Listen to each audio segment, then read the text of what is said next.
Beginilah penampakan kendaraan tempur Bradley dan parit militer Ukraina yang horor usai ditinggal prajuritnya. Rekaman penampakan tersebut diunggah di Telegram pada Kamis 30 Januari 2025. Pasukan Rusia merekam suasana itu saat menyisir wilayah menuju Donetsk usai penyerangan dilakukan.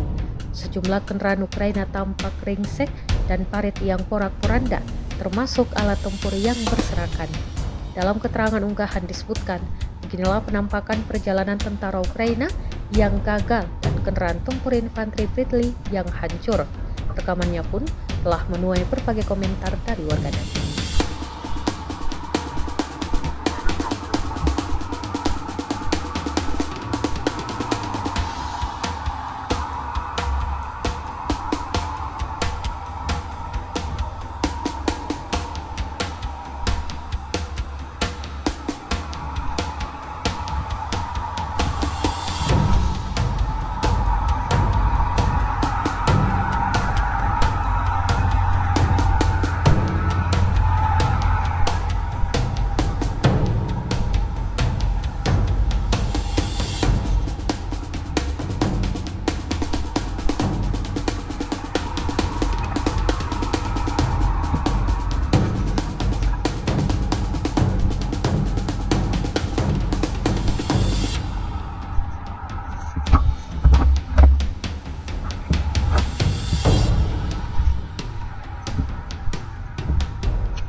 Download Tribun X sekarang, menghadirkan lokal menjadi Indonesia.